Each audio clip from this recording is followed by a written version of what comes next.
Estamos ao vivo. Vou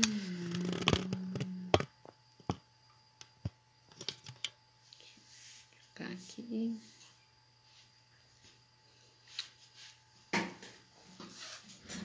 Deixa eu me ajeitar.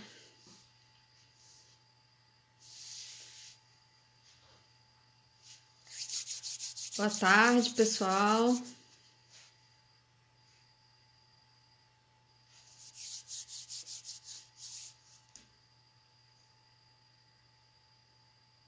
Vamos esperar a Liana entrar.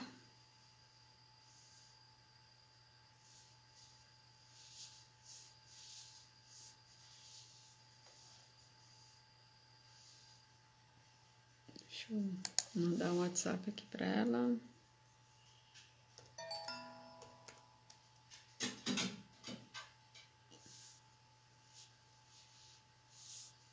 Bom te ver também.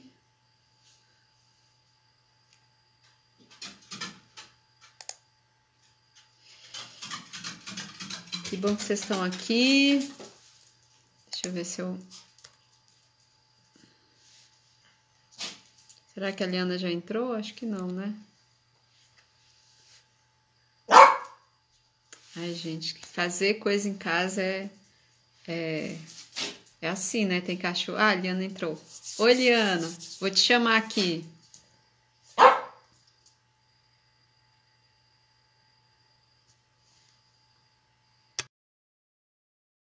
Bem, boa tarde a todos. Estou bem feliz hoje de estar conversando com a Liana, né? Oi, Liana, tudo bom? Oi, tudo legal? Tudo jóia. Então, a Liana é pesquisadora do CEMADEM, né? Doutora pela Universidade de Oxford, fez pós-doc também lá.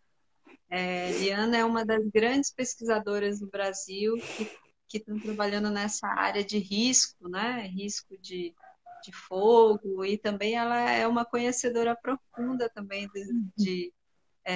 das pesquisas sobre fogo na Amazônia, como o fogo tem afetado as florestas, e tenta fazer essa conexão com a sociedade, né? De como essas informações podem chegar para a sociedade. Então, eu fico bem feliz de ter a Liana aqui, né? Até porque, não sei se foi coincidência, mas recentemente, acho que 1 ou 2 dias atrás, né, a Liana liderou uma super nota técnica, um relatório bem legal, que não traz notícias tão legais, mas é um relatório super importante, né, sobre o papel, sobre o risco das áreas protegidas da América do Sul, né?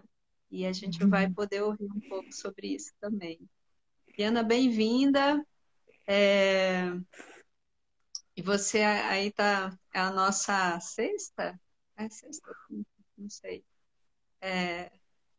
Pesquisadora de fogo, né? E fala um pouco sobre você, assim, enfim, como é que você chegou nesse tema e o que é que te fascina nesse tema. E, enfim, vamos ouvir um pouco de você.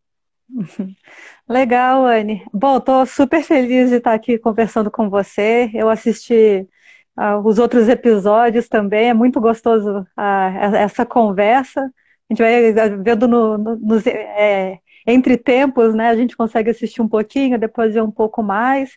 E é uma iniciativa super importante, né? Eu acho que o tema, o momento, o tema tem que ser discutido, tem que ser divulgado, né? O que existe de iniciativa para entender, para minimizar o risco, para minimizar os impactos, porque às vezes dá essa sensação, né? Mas não tem nada sendo feito, não tem ninguém fazendo nada, né? Existe um esforço muito grande, né, para tentar melhorar essa situação, né? Para minimizar tudo que a gente está vivendo em termos dessa destruição que vem ocorrendo, né, com esse bem comum que é a Amazônia. A minha história com fogo bom, acho que todo mundo que cresceu em bairro, vivendo na rua, ela começa na infância.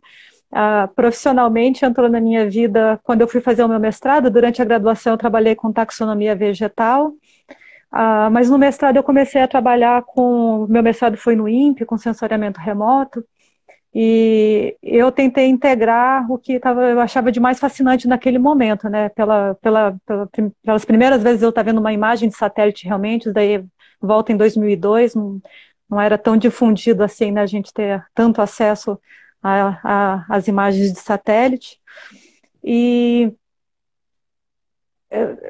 eu comecei a trabalhar com desmatamento e é inevitável você, né, não trabalhar com fogo. E naquele momento, ah, desde o final de 2000, início de 2001, tinham acabado, né, foi em 99, lançaram o satélite Terra com sensor MODES, então era um novo sensor com característica, tempo de revisita diferente, até então, né, o que a gente tinha para trabalhar era o Landsat, a cada 16 dias, que tinha alguma dificuldade aí para monitoramento da Amazônia.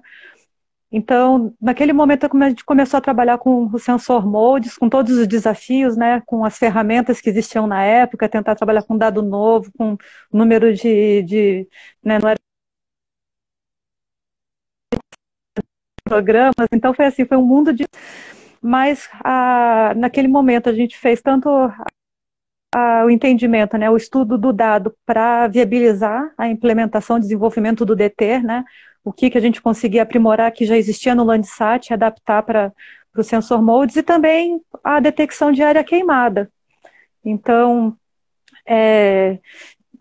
eu acho que foi bem esse o começo da relação com o fogo e marcou profundamente. Durante o doutorado eu trabalhei com a parte mais de impacto de extremos de seca na floresta amazônica, e no pós-doc esse tema volta com força, né? A ideia era realmente gerar um modelo bottom-up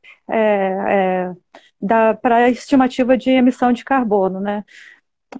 Devido a queimadas. Então, eu, de novo, voltei a trabalhar com a detecção de área queimada, tentando melhorar, gerar produtos, né? Hoje já tem um número maior de produtos aí operacionais, mas a gente tentou desenvolver um pouco mais umas metodologias para ter um dado com uma qualidade boa para a Amazônia, né? Para a situação, né? Porque se adequasse à situação que a gente precisava para aquele tipo de estudo. E assim que terminou o pós-doc, com o trabalho no CEMADEM, eu entrei lá em 2014, justo nessa área, né?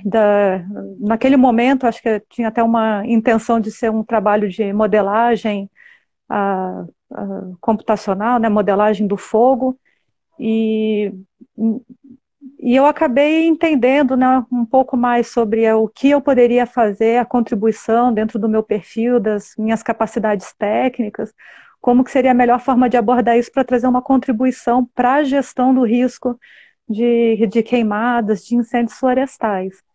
E, bom, esse eu acho que é o grande preâmbulo desse caminho para chegar aonde eu estou hoje. Hum. Não, muito bom. E é engraçado, né? Porque esse tema é um tema super, dizer, fundamental para a Amazônia, né? O tema do fogo e como ele tem afetado nossas florestas, né? E é um tema que ainda tem poucos pesquisadores, né? A gente tem uma velha guarda, assim, são poucas pessoas, né? E eu acho que agora, pelo menos, a gente vai ter uma nova leva bastante, né? A gente tem participado aí de algumas qualificações, você bem mais, né, do que eu. Então, acredito que futuramente a gente vai ter aí vários novos pesquisadores de fogo, né, nos trópicos, o que é uma coisa um pouco difícil de conseguir, né, de ter na realidade. Ah, E com certeza. engraçado que mesmo nos biomas que, tipo, mesmo no Cerrado, né? Assim, que deveria ter muita gente estudando fogo, a gente tem poucas pessoas estudando fogo, né? Com Isso é certeza. interessante. Mas é assim, né? Se a gente vai vendo, né, eu me considero aí uma jovem pesquisadora ainda, mas você, a Sonaira, a Joyce, são alguns nomes que me vêm à mente agora. Está começando, né? A gente se formou nessa área, né? Antes da gente, né, em sensoriamento remoto, trabalhando com isso. São pouquíssimos nomes que vêm, né? Então, realmente, a gente está no início da construção dessa ciência, desse entendimento aqui no Brasil. E eu fico feliz quando você fala dos jovens pesquisadores, porque tem uma turma muito boa vindo aí, né? Eu participo das bancas, né? A gente sempre tenta contribuir ajudando com projetos, com ideias, tentando influenciar, né, a direção de um estudo, mas são coisas muito importantes, são críticas que estão sendo estudadas nesse momento, e eu acho que vai ser um salto em conhecimento nos próximos 5 anos, a gente vai conseguir avançar muito. Uhum. Iliana, fala um pouco do teu estudo, né? Do estudo que você liderou junto com o pessoal lá da Inglaterra, sobre como foi que surgiu a ideia, e talvez eu até saiba um pouquinho, mas, mas conta um pouco dessa história. Ah, bom, essa iniciativa teve início com uma reunião que a gente participa de um projeto que chama CSSP, a CSSP Brasil, Climate Science Service Partnership, que é do Reino Unido, e eles têm, dentro do Met Office, com o Newton Fund, para vários países. Tem CSSP China, CSSP África do Sul, e começamos com o CSSP Brasil, se eu não me engano, um pouco mais de 2 anos atrás. Então, é um acordo que foi feito, né, entre o Met Office e 3 das unidades de pesquisa do Ministério, INPE, INPA e CEMADEM, na tentativa de colocar algum investimento para a gente tentar criar essas parcerias, esse sinergismo, melhorar essa cooperação científica para avançar e trazer resultados para a sociedade, né? Eu acho que essa é uma das grandes preocupações desse projeto. E na última reunião em junho, geralmente a gente tem as reuniões técnicas uma vez por ano, e eu sempre apresento resultados mais técnicos, coisa da pesquisa, e escuta muito da pesquisa dos outros, e esse ano foi uma reunião virtual, como tudo migrou para o formato virtual, e eu fiquei pensando muito o que eu ia apresentar. E aí eu falei assim, sabe, do que eu não vou falar de resultado de pesquisa, eu vou falar dessa parte de entrega para a sociedade. E o que a gente tem feito com esse tipo de conhecimento. E aí eu falei um pouco sobre isso e no final fiz um convite, né? Assim, bom, se alguém gostaria, né, de fazer algum tipo de atividade associada a essas iniciativas que a gente já tem, a gente tinha feito aquela nota técnica em junho, né, falando do desmatamento, Covid, fogo. Então, eu dei uma ideia, a gente conversou um pouquinho depois da reunião, fizemos mais umas 2 reuniões para falar, e aí, né, quem gostaria de participar, quem tem interesse. Tirei uma semana de férias entre isso, e quando eu voltei eu falei, então, vamos fazer. E a gente está no final de julho, a gente tinha um pouco mais de uma semana, então foi um processo muito exaustivo, né, de tentar fazer alguma coisa que seja minimamente tecnicamente decente, mas que pudesse ainda ser útil dentro da escala de tempo que a gente propõe, né, que é uma previsão agora para esse trimestre, iniciando em agosto, e a gente conseguiu produzir, e assim, é um baita desafio, porque eu não queria produzir um documento em inglês, porque a gente sabe que não fica fora da nossa realidade. Eu também não quis ter essa visão imperialista de fazer em português e achar que todo mundo na América do Sul tinha que tentar Sim. entender. Então são um documento em 3 línguas.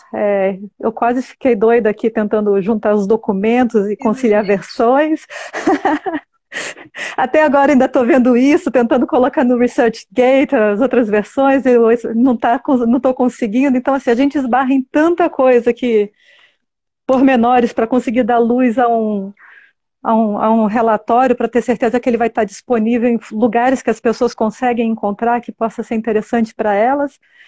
E realmente, assim, é bastante dramático o resultado, né? Quando eu fui olhar para ver se valia a pena a gente fazer ou não, fui no site do CPTEC, dar uma olhada na como estava a situação dos focos de calor, e é bem dramático, né? Na América do Sul a gente está batendo recordes de focos esse ano. Então me tirou daquele mundo, né, da Amazônia, desse problema que a gente tem, de recordes terríveis também, para ver que eu falei, nossa, o continente todo tá numa situação muito dramática no momento, né? Uhum. E aí a gente fica com essa coisa, né, do quanto que é clima, o quanto que são outras variáveis, né? Então, e isso uma questão importante, né? O Doug, na live passada, falou que esse ano as condições lá climáticas dos modelos que a NASA tem sobre a AMO, né? Estão indicando situações muito parecidas com o de 2005, 2010 para o sudoeste da Amazônia. E eu fico só imaginando, torcendo para não ser verdade, assim, porque a gente está realmente passando por um momento bem difícil na Amazônia, né? Onde muita gente tem muito material combustível no chão. Então, eu não sei se você chegou a ver hoje que está fazendo o maior sucesso o Twitter do General Mourão, né, do vice-presidente, que ele colocou o número do INPE, que provavelmente vai ser menor esse mês, ou mês de junho, em relação a junho do ano passado. Julho, desculpa. O mês de julho em relação a julho do ano passado. Mas é o menor, tipo, 1.600 quilômetros quadrados, entendeu? Tipo, junho foi 1.000 quilômetros quadrados, sendo que, tirando o que foi o ano passado, que foi um absurdo, 2.200 quilômetros quadrados, né? Os outros anos foi em torno de 600 quilômetros quadrados. Então, baixou dos 2.000, né? E 200, mas 1.600 é muito, é bastante, né? E se somar a tudo que foi desmatado já, nossa, a gente vai ter muito material combustível. Então, num clima desse, né, de que a gente tem muito material combustível, tem uma dificuldade de punir as pessoas que fizeram coisas erradas. E ainda tem um clima favorável, né? Clima mesmo, que eu digo Uhum. assim, clima de temperatura, né? Um clima favorável em todos os sentidos. Mas pode ser muito difícil, né? Esse ano controlar o fogo. Não, já não estamos controlando, né? A gente tem que aceitar que não vai controlar, a gente não estamos conseguindo. Né? Tem todo, além desses números incríveis que você trouxe, dos desmatamentos atuais, tem todas as áreas desmatadas que não queimaram no ano passado, então, assim, é uma somatória grande. Eu tenho acompanhado, a Sonaira produz relatórios quase semanais sobre desmatamento para o estado do Acre. Ela mandou recentemente, continua aumentando, ela tem detectado áreas muito grandes. Olhando lá na nossa plataforma, né, de monitoramento, o João, que trabalha comigo, João dos Reis, ele até mandou um print de tela e falou: Liana, virou um mês que começaram a queimar. Então o número de focos aumentou muitíssimo. Hoje mesmo ele estava compartilhando no nosso grupo também propriedades privadas que ele identificou com mais de 20 focos de calor. Então, assim, a gente não conseguiu controlar, não estamos conseguindo controlar, e eu entendo que existe recurso financeiro no momento alocado para esse tipo de ação. Então, eu acho que assim, é um momento de realmente a gente, né, eu como servidora, tentar gerar esse tipo de informação, gerar dados, né, tentar utilizar a inteligência que nós temos, né, para ajudar a subsidiar ações que visem realmente trabalhar de forma estratégica, né? Não adianta ficar indo. Eu não aceito esse discurso de a Amazônia é muito grande, a gente não consegue monitorar. Ela é muito grande, mas os problemas são muito localizados, né? Tem o relatório de vocês, do IPAM, tem nota técnica que a gente produz, tem tanta informação de qualidade sendo produzida, direcionando aonde precisam ser feitas algumas ações, que tipo de problema, a se conversar com pesquisadores, com universidades locais, até para entender a origem desses problemas, né? Porque uma coisa é você tentar, a, a, nesse momento, acabar com essa crise, mas se a gente ficar sempre, né, vamos ficar tentando combater o desmatamento a hora que ele está acontecendo, a gente vai ficar enxugando gelo, né? A gente está jogando recurso público fora. Tem que pensar com estratégia, com antecedência, planejamento de longo prazo, como que a gente vai fazer a inteligência, né, policial para tentar quebrar essas cadeias criminosas, porque são crimes, são pessoas organizadas, tem grande investimento por trás. Eu estou muito segura disso, pela escala da devastação que a gente está vendo, né? É uma coisa que tem que ser muito organizada. Então, eu acho que a gente precisa cobrar um pouco mais esse tipo de ação de longo prazo, né? Não dá para a gente viver ano após ano tentando só combater o desmatamento ou combater o fogo nas áreas que a gente sabe que vão queimar porque já foram desmatadas, né? Eu estava falando anteriormente, né? Tipo, agora, basicamente, acabou. A gente está fechando o que vai ser o material combustível da estação de seca de 2020, né? Então, qualquer combate ao desmatamento, é claro que ainda pode ter áreas a serem desmatadas que vão queimar ainda esse ano, mas a partir de agora, tipo, qualquer combate vai se refletir no fogo do ano que vem, enfim, né? Mas a grande maioria da área que vai queimar esse ano já está no chão, né? Ah. E então, para a gente realmente ter uma redução do fogo relacionado ao desmatamento, a gente teria que ter o combate a partir do ano passado, quando a gente viu aquele pico gigante, né? Uhum. E então foi muito tarde, assim, muito tarde. Vários quilômetros quadrados de floresta perdidos, né?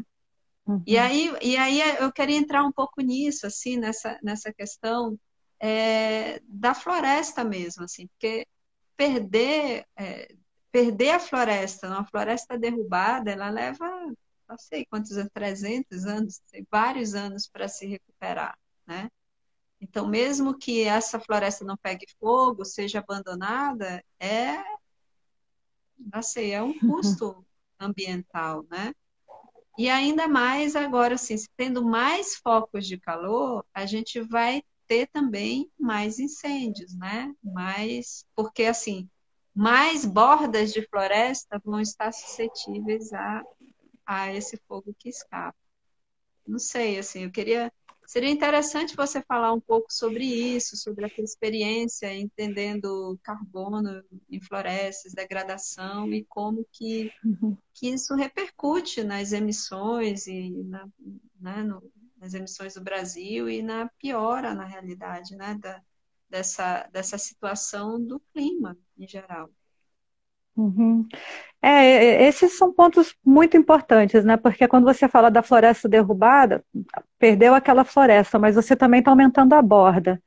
Ainda que essa borda, né, ela não queime, pelo efeito de borda somente, você vai aumentar a mortalidade de árvores, né? Você está mudando a estrutura daquela floresta, né? Não é floresta e não floresta, vai ter essa floresta, essa transição até você chegar na floresta que não está mais sendo impactada por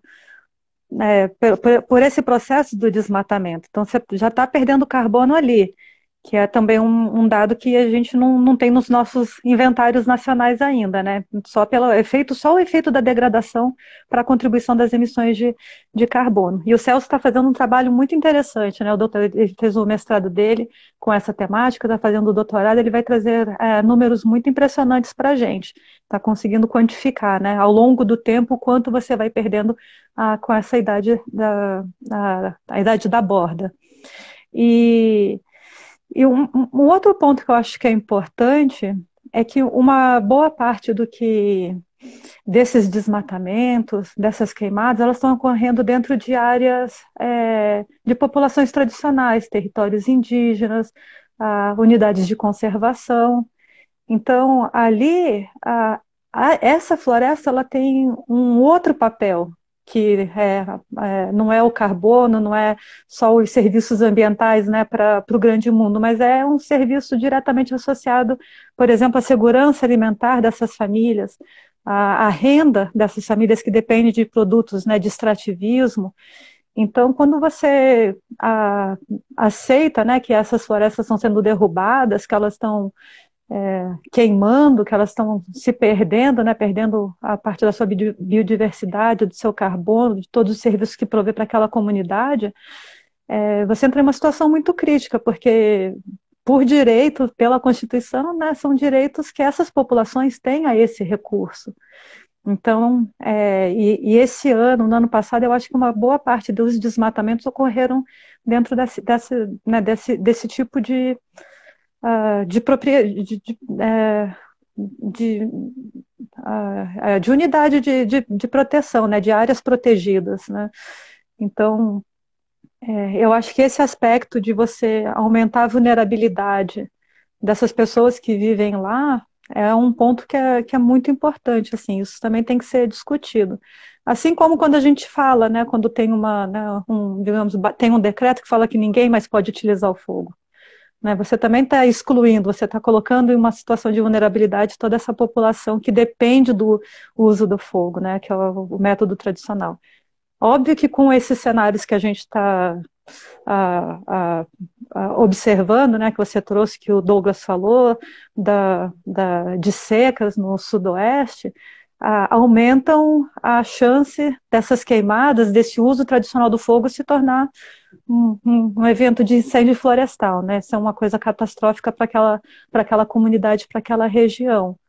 Mas a gente tem os elementos, a gente tem esse conhecimento, a gente tem essa antecipação para tentar trabalhar, trazer soluções, trazer juntos, pensar em outras oportunidades que possam ser úteis nesse momento para que essas pessoas saiam desse estado de vulnerabilidade, porque são pessoas que estão marginalizadas, né? Seja pela distância, seja pelo acesso, seja pela condição econômica, financeira. Então, são vários aspectos que têm que ser levados em consideração, e a gente tem condição de pensar sobre isso, né? Sim, com certeza. Eu acho que hoje, mais do que nunca, nós temos mais informação sobre aonde está acontecendo fogo, né? Quem está fazendo fogo, qual o tipo de fogo. Então, eu acho que isso tudo ajuda a gente a pensar melhor, né? Como você falou, né? Existem comunidades na Amazônia que ainda utilizam o fogo, né? Por conta, enfim, né? Da sua forma de produção. Mas isso assim, que fique bem claro, é o mínimo fogo que a gente tem visto hoje, né? Na região. Grande parte do fogo, na realidade, tem ocorrido ou em médias e grandes propriedades ou em áreas públicas, né? Em terras públicas que ainda não são destinadas, etc. Então, o que, na minha visão, né, a gente precisa? A gente precisa sim combater esse fogo que é clandestino ou esse desmatamento, né, que é a raiz do fogo, que é clandestino nessas áreas, né, que é um criminoso, enfim, ocupação de terra pública, né?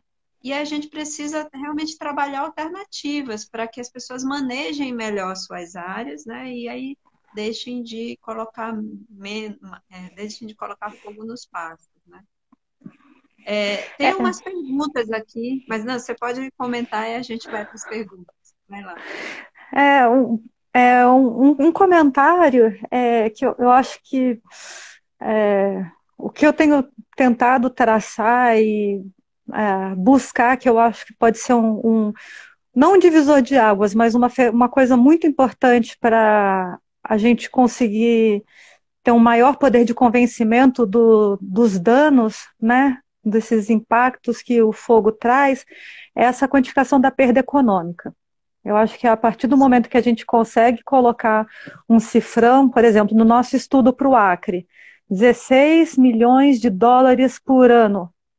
16, é um número tão grande que eu não consigo, eu sempre fico repetindo para ele assim, são 16 milhões de dólares por ano que estão sendo, né, as pessoas estão perdendo, o Estado está perdendo, e é subestimado, Anne. O mais incrível é assim, Não, eu tenho plena com consciência. certeza. Então eu falo, nossa, né? E assim, a gente fez esse estudo, né? Esse é o doutorado do Wesley, desenvolvemos, né, a metodologia para o Acre. A ideia é a gente expandir para a Amazônia. E eu fico pensando como o futuro da plataforma que a gente está desenvolvendo já começar a sair cifrão. Meu sonho é o dia que eu conseguir ver, né, a cada foco de calor, a cada mapeamento de área queimada, subindo o cifrão ali de quanto está indo para o espaço. E aí o dado contrastante é o quanto está sendo investido em ações, Sim. né, de educação, principalmente, mas como você falou ali, se não tiver punição, se não aparecerem os nomes dos criminosos que estão cometendo esse tipo de ato, ah, é muito difícil controlar.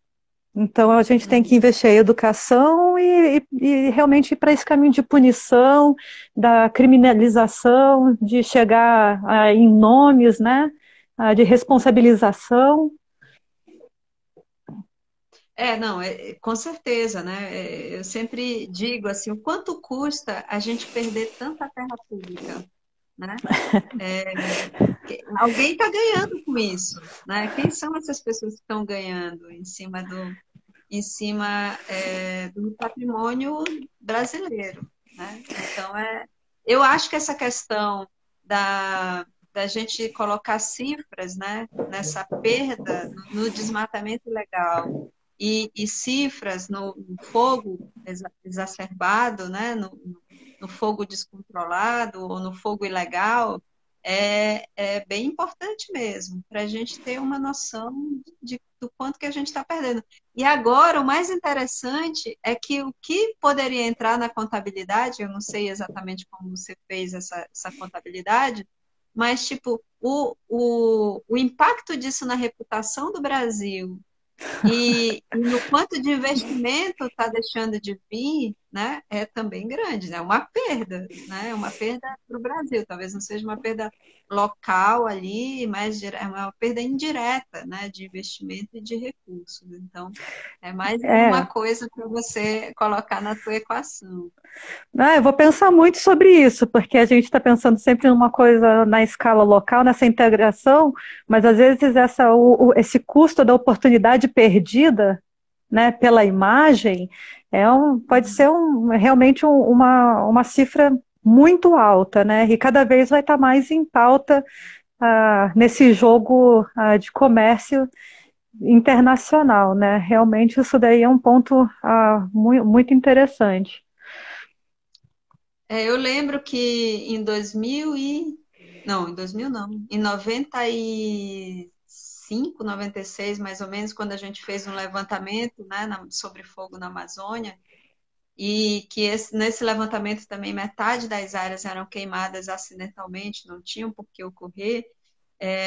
A gente fez uma estimativa junto com o pessoal do IPEA, né, de perdas econômicas, e essa estimativa ela incluiu, por exemplo, perdas de cerca, perda de pessoas tendo que arrendar o pasto do vizinho porque perderam o seu pasto, perderam, né, cabeças de gado, e fora a perda de tipo, fogo embaixo de linhas de alta tensão, né, tem um impacto nas cidades, né? Tem o impacto de fechamento de aeroportos, tem o impacto hoje na saúde, né? Então são vários impactos que as queimadas realmente trazem, né? E quem se beneficia com isso? Esse que é o grande ponto, né? Quem se beneficia com isso? E eu acho que Ah, esses são elementos bem importantes.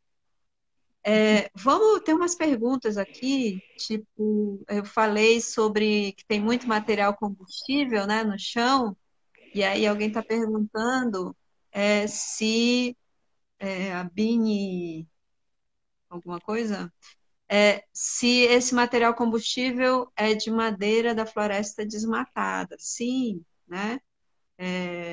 Para vocês terem uma ideia, basicamente acho que tinham 4.500 quilômetros quadrados de uma estimativa bem conservadora de área que foi desmatada e não foi queimada, né, no ano passado. E agora a gente tem mais, tipo, quase 4.000, né, de maio a junho. Então, 8.500 quilômetros quadrados de área que foi desmatada e não foi queimada pelo DETER, né? Se a gente considerar que o DETER é a metade do PRODES, isso significaria quase 14 mil quilômetros quadrados de área desmatada. 14, eu estou falando 14, quase a metade seria quase 15 mil, né? Quilômetros quadrados, e que foi desmatado e não foi queimado ainda, e que está para ser queimado nessa estação. Então é muita área, gente, é muita madeira no chão para queimar, muito material combustível. Não sei se você quer É, comentar alguma coisa em relação a isso. é ainda mais, né, Anne? Porque o PRODES, o mapeamento é acima de 6 hectares, 6,25 hectares, então ainda tem todo esse desmatamento, né, esses pequenos polígonos, né, que vão perfurando a floresta também, que não estão sendo contabilizados. Então esse número é maior. Então é dramático realmente. Tem uma outra pergunta aqui, de uma forma geral, quais são os principais meses que ocorre o desmatamento? Esses desmatamentos mensais, eles variam muito na Amazônia? E se as ações de intervenção poderiam ser antecipadas durante o desmate? Não sei se você quer comentar, eu posso comentar um pouco, porque a gente está preparando a próxima nota técnica que é sobre isso, exatamente. Ah, E, e realmente tem um padrão de desmatamento na região, né? E esse período agora já é o período em que uma parte da Amazônia já deve ter desmatado, uma boa parte, né? Mais pro normal, naturalmente, né? A curva de desmatamento, se você olha lá no Terra Brasilis, ela não é tão abrupta, ela não tem um pico. Ela teve um pico ano passado, que foi em julho, né? Que foram esses 2.200 quilômetros aí, 2.200 e poucos quilômetros quadrados. Mas normalmente é uma curva mais achatada, que começa em março, né? E vai março, abril, maio, junho, julho, agosto, setembro começa a reduzir, né? Ano passado a gente teve uma curva, um pico anormal. Então, isso varia porque o desmatamento e o fogo, principalmente, ele é latitudinal, né? Ele vem do sul para o norte, na Amazônia. Então, eles variam latitudinalmente, né? E aí, só para deixar a Liana responder também, né? Eu dar a opinião dela, sim, as ações de intervenção elas tinham que ser antecipadas, porque para mim o desmatamento é a raiz do fogo, né? ah, E por que eu estou falando isso? Porque a gente pode ter a seca mais terrível na região, né? A floresta pode estar super seca. Ela não vai queimar se não tiver alguém colocando fogo. Não vai. Tem que ter alguém que risque o fósforo, né? Então, uhum, o desmatamento, ele é o motivo para riscar o fósforo, né? Um dos motivos para uhum. riscar o fósforo. Então, tem que combater o desmatamento para combater o fogo primeiramente. E depois, né, o fogo, uma vez que a área está desmatada, se ela é mal cuidada, se ela não tem, né, as pessoas que ficam queimando o pasto a cada 3 anos, enfim. Então, tudo passa pelo desmatamento. Uhum. Se quiser dar sua opinião É, sobre. é muito importante essa pergunta, né? Eu acho que tem essa antecipação em várias escalas, né? Mas eu ainda acho que a gente precisa ser mais ousado e pensar nessa antecipação, tentando chegar nessas grandes redes que estão financiando o desmatamento, né? De onde está vindo esse investimento para essa abertura de áreas, para essa invasão? Então, né, eu volto a bater no ponto de usar realmente a inteligência, o poder de investigação das polícias, né, que existem, junto com, né, ações conjuntas com os órgãos ambientais, para avaliar a cadeia da madeira, a cadeia da produção de carne, a própria especulação imobiliária, né, esse mercado de terras que estão aí, porque eu não consigo imaginar, a gente não está. Tem um número que eu gosto, que é de um estudo que a Bruna fez, eu acho que alguma coisa entre, talvez até você tenha esse número na cabeça, Anne, um pouco mais de 50% das florestas particulares dentro de propriedades na Amazônia estão em torno de, estão dentro de 4.000 propriedades, né? Então, se a gente fala assim, nossa, né, uma grande parte das florestas que existem na Amazônia estão dentro de 4.000 propriedades, que não significam 4.000 famílias diferentes, né? Talvez sejam até um número muito menor. Então, quando a gente começa a avaliar esse tipo de dado, essa informação, a gente vê que, nossa, não é que a gente não sabe por onde começa o problema, né? A gente tem que pensar em uma ação que vai atingir a todos os milhões de habitantes que vivem naquela região. São ações muito específicas, direcionadas para um público para um alvo bem determinado, quantificável, identificável, responsabilizável. Então, e eu acho que é esse tipo de antecedência vai trazer o resultado, talvez não para o ano que vem, talvez não para o ano seguinte, mas a longo prazo, eu acho que vai ser por esse caminho que a gente vai conseguir atingir as metas, né, os compromissos do Brasil, até em termos, né, de uma justiça social, em relação a essa questão da Amazônia como um bem público, não só do país, mas principalmente do país, né? Nós somos diretamente afetados por tudo isso. Sim, com certeza. Eu acho que essa questão que você fala, né, é bem importante. Hoje, nós temos informação estratégica para poder pensar as melhores políticas públicas, né? Você fala assim, 4.000 propriedades detêm grande parte da área de floresta, dentro de propriedade de imóveis rurais, né, na Amazônia. E isso é salutar. Então, tipo de política pública para esse grupo vai ter um impacto grande, né? Assim como um tipo de política pública para a agricultura familiar também vai ter um outro impacto grande, porque não só vai ajudar no processo de conservação, mas também vai assegurar, né, a segurança alimentar dessas famílias, etc.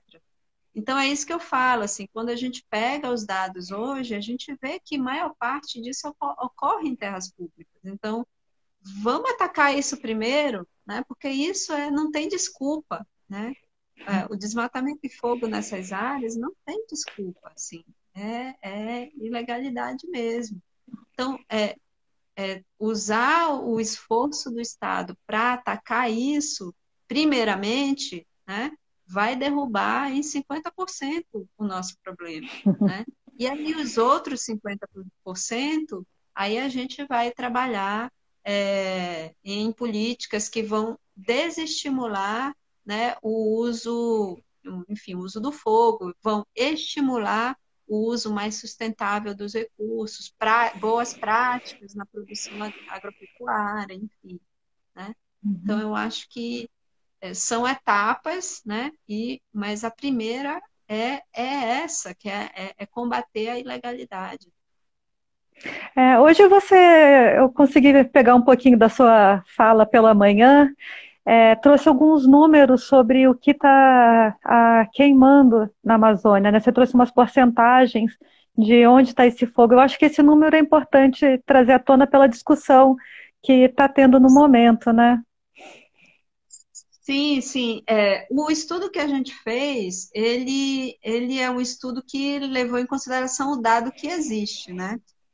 O dado que existe o dado do DETER. A gente não tem, a gente sabe que o DETER ele é um dado, vamos dizer, que ele subestima muito o desmatamento, né? Então a gente fez o máximo para tentar capturar aí essa relação, mas indica, né, que claramente que os incêndios florestais aumentaram, né? O percentual de focos de calor em áreas de floresta foram altos, mesmo em um ano que não foi muito seco para a Amazônia, como o ano passado, né? Então, esse é um dado bem salutar e importante. né? Que para mim, pelo menos, foi revelador. O outro, a gente entende que grande parte do fogo, né, um terço mais ou menos desse fogo, ele ocorreu em áreas que já tinham sido desmatadas, né, anteriormente. Um outro terço, mais ou menos, ocorreu ou em áreas que foram recém-desmatadas ou na proximidade, né, até 100 metros dessas áreas recém-desmatadas, e o restante aconteceu em áreas de floresta, em 2019, né? Mas eu acho que quando a gente compara esse dado com os outros anos, 2016, 2017, 2018, né, a gente vê claramente que o padrão mudou.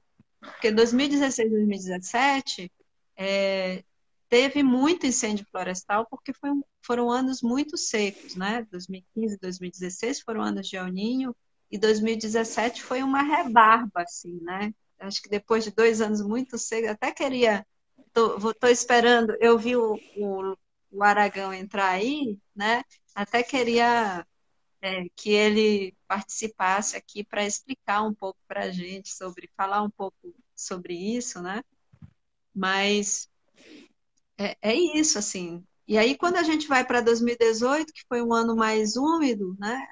Os incêndios reduziram, tinha pouco menos desmatamento, aí teve um pouco mais de fogo relacionado à limpeza de pastagem, né?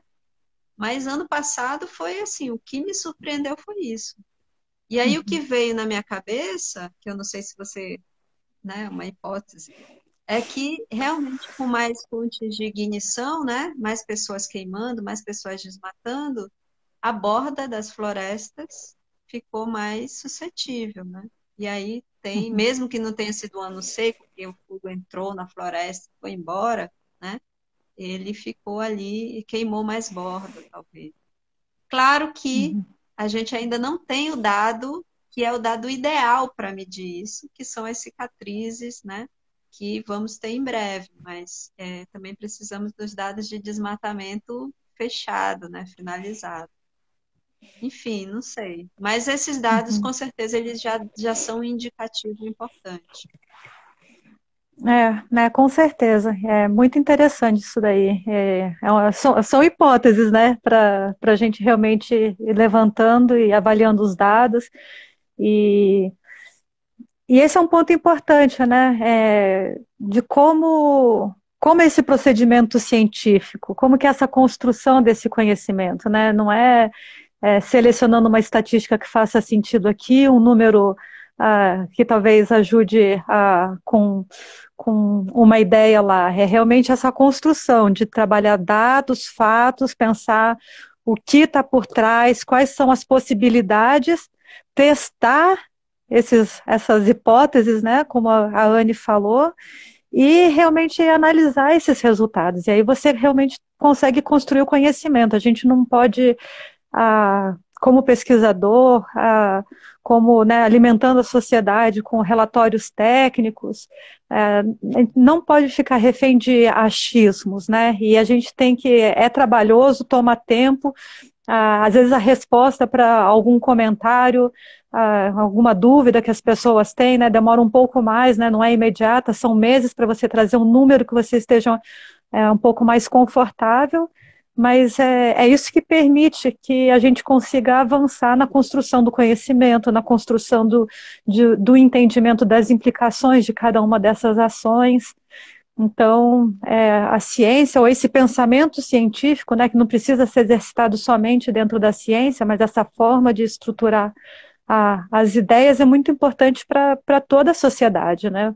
Para todo mundo ser muito crítico em relação a essas informações que são apresentadas, buscar dados, buscar fontes confiáveis, buscar as instituições públicas, né, porque o Brasil a gente tem instituições públicas, tem servidores públicos, então são pessoas muito engajadas, né, a gente passa em um momento, né, que vejo notícias falando muito mal do funcionalismo público, mas eu sou uma grande defensora porque eu conheço muitas pessoas extremamente, tecnicamente, muito boas, não estão no serviço público porque não tem outras opções, ou porque a opção principal é realmente fazer dinheiro, é porque realmente querem contribuir para o desenvolvimento do país. Então, eu defendo muito todas essas equipes técnicas dentro dos órgãos que existem. E essas pessoas, né, são pessoas que já estão, muitas são de carreira, já estão no final da carreira, outras estão iniciando, mas busquem informações em lugares confiáveis, chequem os dados sempre, para você conseguir, né, ter uma opinião formada a, com uma base de evidências adequadas para você fazer as suas reflexões.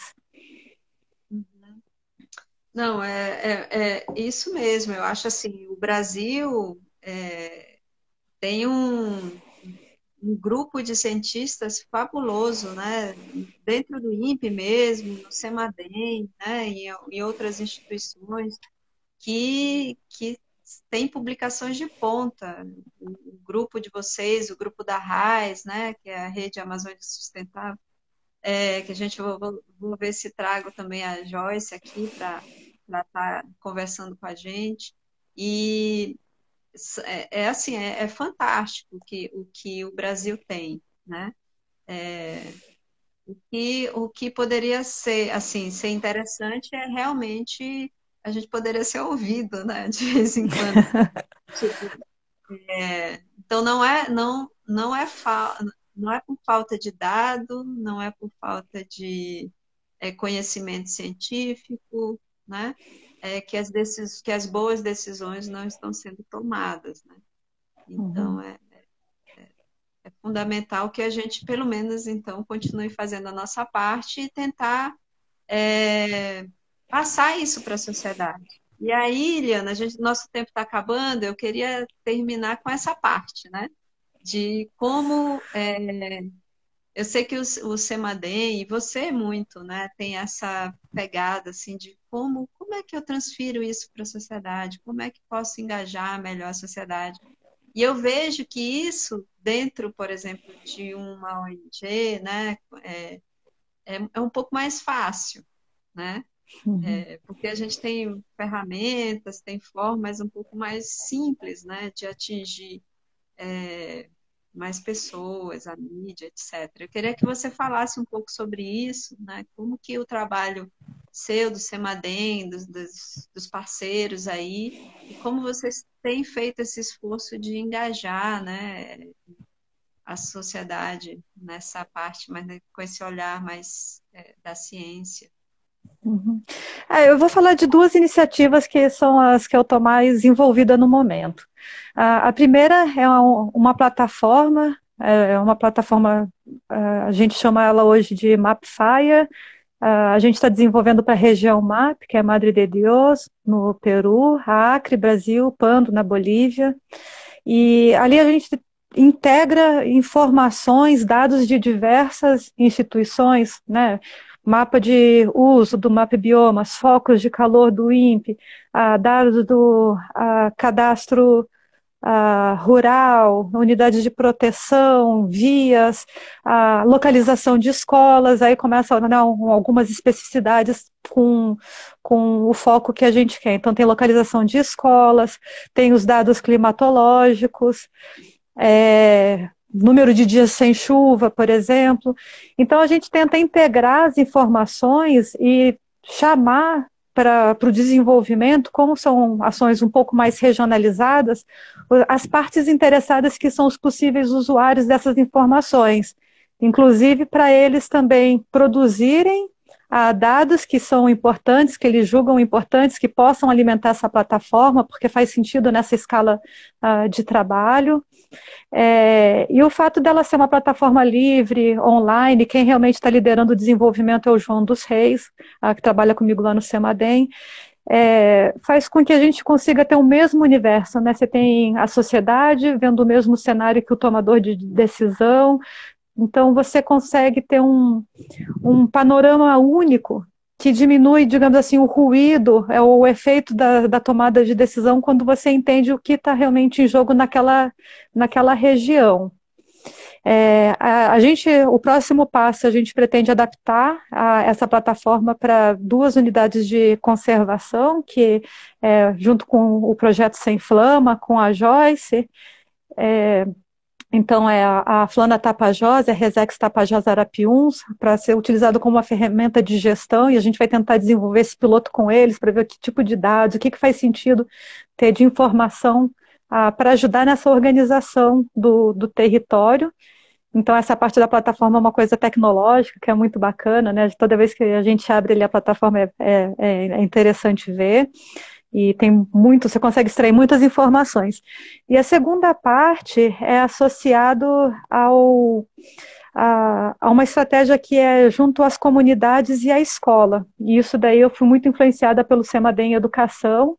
Então, quem realmente está liderando isso são duas pesquisadoras associadas ao projeto Mapfire, a Gleiciane e a Yara. E o que a gente está fazendo é desenvolver um material como se fosse um guia de atividades e um referencial teórico para professores de como essa temática do risco e do impacto de queimadas e incêndios florestais pode ser trabalhado dentro da escola. No momento, a gente tem uma escola que já começou a desenvolver atividades, que é o Instituto de Educação Lourenço Filho, que fica em Rio Branco, e eles estão desenvolvendo atividades de história oral, então coletando os relatos de famílias, das pessoas do entorno que têm histórias de fogo, né? Então a gente está fazendo um levantamento das histórias de fogo, tem histórias tristes, mas tem histórias bonitas também, né? O fogo tem essa dualidade que eu acho que é o que encanta todos nós que trabalhamos com a temática. E estamos desenvolvendo também bom, são esses dois materiais, então eu espero assim que para o próximo ano, né, a gente tenha um material maduro, que seja bonito, que seja útil, que a gente consiga expandir para outras escolas, para as outras localidades também. Eu acho que, né, as escolas na Amazônia poderiam se beneficiar muito com esse tipo de material, a capacitação dos professores para trabalhar essa temática com os alunos, porque se a gente vai pensar em termos de estratégia novamente, né, a estratégia a mais longo prazo que a gente pode ter e com melhores resultados é o investimento em educação. Então, isso daí seria talvez uma contribuição de longo prazo para transformar essa realidade que a gente vive em relação ao fogo. E aí você diz, né, que as ONGs têm um pouco mais de facilidade, tem outros caminhos.